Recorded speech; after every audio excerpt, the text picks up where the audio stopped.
Good evening, welcome to my YouTube channel MS education is freedom. I hope आप सभी अच्छे होंगे और जो कल मैंने आपको पढ़ाया था मैं होप करती हूँ कि आपने वो अच्छे से समझा होगा और आपको समझ आया होगा।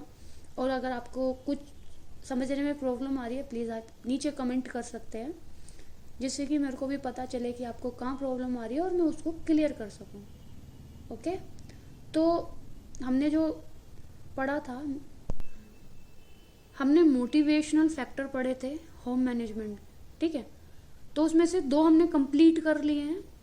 ठीक है, एक वैल्यू हमने कर लिया और एक हमने गोल कर लिया है। आज हम उसका थर्ड फैक्टर पढ़ेंगे जो कि होता है स्टैंडर्ड। ओके, इसको प्लीज़ अच्छे से समझिएगा। यहाँ से ये जो होते हैं मोटिवेशनल फैक्टर होते हैं, जो प्रेरक के तत्व होते हैं, यहाँ से क्वेश्चन बनते हैं।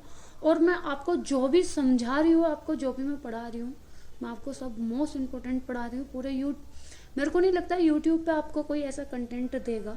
ओके, सो प्लीज़ आप मन लगा के पढ़िएगा। अगर आप चाहते हैं मेहनत करना तो आओ साथ मिलकर मेहनत करते हैं। आओ चलो इसको समझते हैं। स्टैंडर्ड स्तर क्या होता है? स्तर, अगर हम स्तर की बात करने लगे, स्टैंडर्ड क्या है? पहले इसको पढ़ते हैं। स्टैंडर्ड स्तर वस्तुओं को नापने हेतु विचार प्रस्तुत करती है। ठीक है, कार्य का तरीका बताते हैं और हम इस स्तर को प्राप्त करने की कोशिश में तत्पर रहते हैं। समझिए थोड़ा, स्टैंडर्ड क्या है? स्टैंडर्ड स्टैंडर्ड को हम नापते हैं कि कल हम क्या करते थे, आज हम क्या करते हैं। कल हम कैसे रहते थे, आज हम कैसे रहते हैं।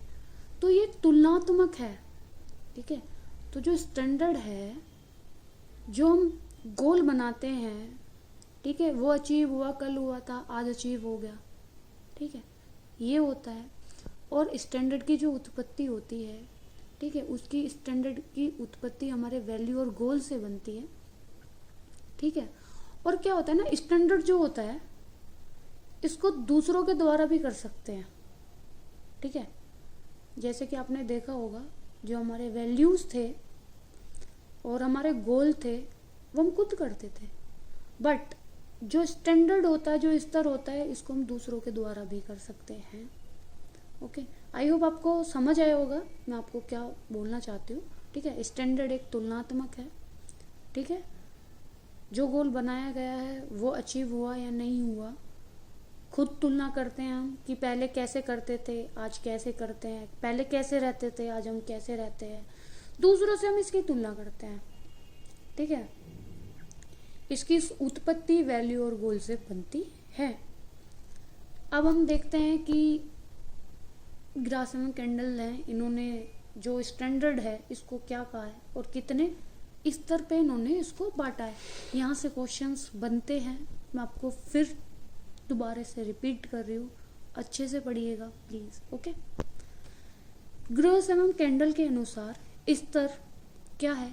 स्तर गृह व्यवस्था से संबंधित अधिकांश स्तरों को जीवन को रहने योग्य बनाने हेतु आवश्यक समझी जाने वाली स्थितियों के मानसिक चित्र के रूप में समझी जा सकती है।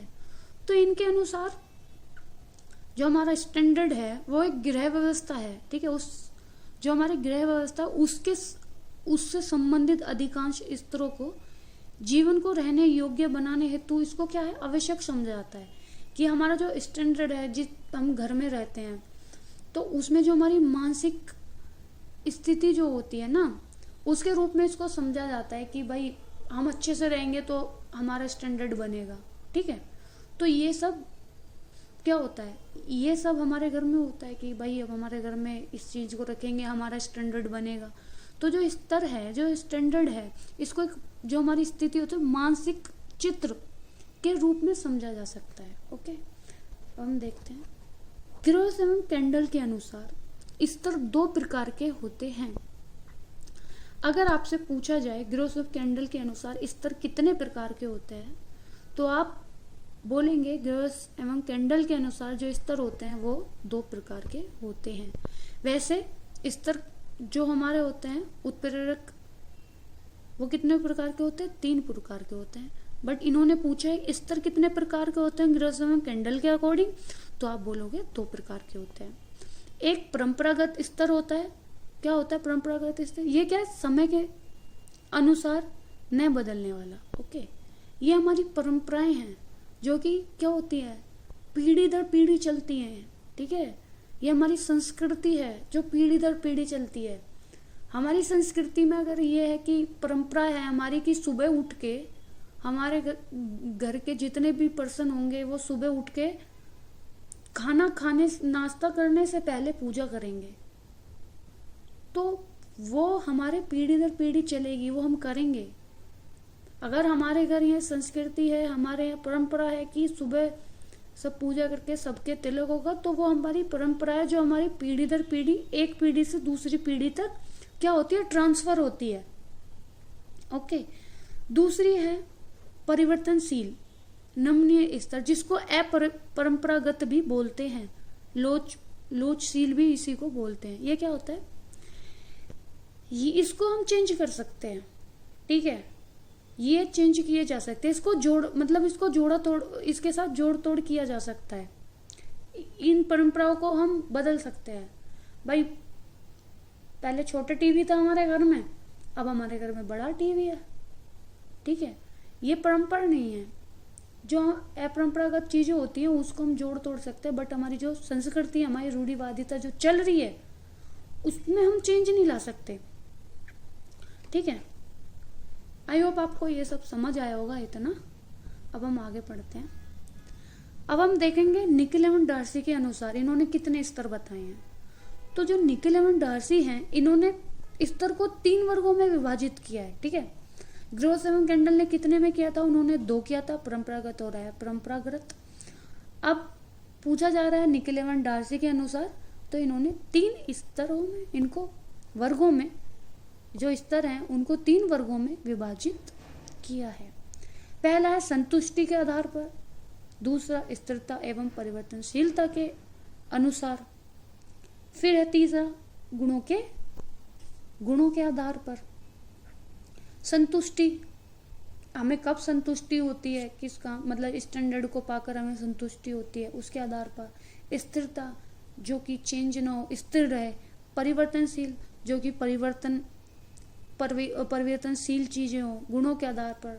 ठीक है, किसका गुण क्या है उसके आधार पर। तो इन्होंने 3 स्तरों में विभाजित किया है, संतुष्टि के आधार पर, स्थिरता एवं परिवर्तनशीलता के आधार पर और गुणों के आधार पर। आई होप आपको समझ आया होगा। आगे पढ़ते हैं, इसको थोड़ा समझेगा। स्तरीय हमारे कार्य के पूर्ण और अपूर्ण होने को प्रदर्शित करता है। स्तर उद्देश्यों की प्राप्ति के आधार पर प्राप्त होता है। समझ आया होगा, दोबारा पढ़ते हैं। स्तर क्या है? ये हमारे कार्य के पूर्ण और अपूर्ण होने को क्या करता है? प्रदर्शित करता है। स्तर उद्देश्य की प्राप्ति के आधार पर प्राप्त होता है, कि जो हमारा उद्देश्य था वो प्राप्त हुआ या नहीं हुआ। ठीक है, उसके आधार पर ये हमारा स्तर जो होता है उसके आधार पर प्राप्त होता है। ठीक है, आपसे पूछा जाए कि जो ये पूछा जाए निकल एवं डार्सी के अनुसार कितने स्तर हैं, तो आप बोलोगे 3 हैं। पूछा जाए ग्रॉस एवं कैंडल के अनुसार स्तर कितने प्रकार के हैं, तो आप बोलोगे 2 प्रकार के हैं। ओके, पूछा जाए स्तर किस आधार पर प्राप्त होता है, तो आप बोलोगे उद्देश्य की प्राप्ति के आधार पर। ओके, सो आई होप आपको समझ आया होगा। मैंने आपको जो जितना समझाया है, आगे हम नेक्स्ट चैप्टर पढ़ेंगे और मैं आशा करती हूँ कि आपको ये सब समझ आ रहा होगा और आप अच्छे से पढ़ रहे होगे। देखो YouTube पे आप PYQ बहुत करते होगे, ठीक है ना। जब तक आप कंटेंट नहीं पढ़ोगे तब तक आप क्वेश्चंस कैसे करोगे। PYQ आप कर लो जितने आपको करने हैं, बट जो एग्जामिनर है वो नई क्वेश्चन भी तो बनाएगा ना। अगर आपको थोड़ा सा भी क्वेश्चन घुमा के दे दिया तो आप कैसे करोगे। अगर आपकी थ्योरी ही आपकी आपकी कंप्लीट नहीं है, आपको थ्योरी ही नहीं पता है कि कहाँ से कैसे क्वेश्चन बन सकते हैं ना। तो मैं आशा करती हूँ आपको ये सब समझ आया होगा, और मैं ये भी सोचती हूँ कि मैं आपके लिए मेहनत कर रही हूँ तो आप भी मेरे साथ मेहनत करें। मैं उन सभी बच्चों को अच्छा कंटेंट देना चाहती हूँ जो बच्चे सीरियसली पढ़ना चाहते हैं और उनको यूट्यूब पे कंटेंट चाहिए। मैं कंटेंट ही प्रोवाइड कराना चाहती हूँ। ओके, PYQ आपको बहुत लोग करा देंगे, ठीक है। मैं आपको कोई ये नहीं बोल रही हूँ कि मैं आपको PYQ ये वो, मैं आपको पूरा कंटेंट कराना चाहती हूँ जो इसकी 5 यूनिट होती है, और मैं आपको अच्छे से सब अच्छे से समझा दूंगी। अगर कहीं पे कोई प्रॉब्लम आ रही है तो आप मुझे बताइए, ठीक है। तो आप प्लीज़ इस चैनल को सब्सक्राइब कीजिएगा और लाइक कीजिएगा एंड शेयर कीजिएगा। कोई भी प्रॉब्लम है, आपको कैसी लगी क्लास, प्लीज़ कमेंट करके मेरे को बताइएगा, मेरे को भी पता चले कि आपको समझ आ रहा है या नहीं आ रहा। पता चल रहा है मैं पढ़ा रही हूँ आपको समझ ही नहीं आ रहा है, ठीक है। सो आप अच्छे से पढ़िए, कोई प्रॉब्लम नहीं है। अगर कोई परेशानी कोई प्रॉब्लम है आप मेरे को कमेंट कीजिएगा, मैं उसको सॉल्व करने की कोशिश करूँगी। आगे चल के चीज़ें जुड़ती रहेंगी तो मैं आपको बोर्ड पे भी पढ़ाऊँगी। अभी मेरे पास भी अभी मैंने स्टार्ट किया है, तो थोड़ी चीज़ें अभी मतलब नहीं कलेक्ट हुई हैं। जैसे ही सारा अरेंज हो जाता है मैं आपको बोर्ड पे भी स्टडी कराऊंगी। सो आई होप आपको समझ आया होगा, and thank you so much. Good night, bye.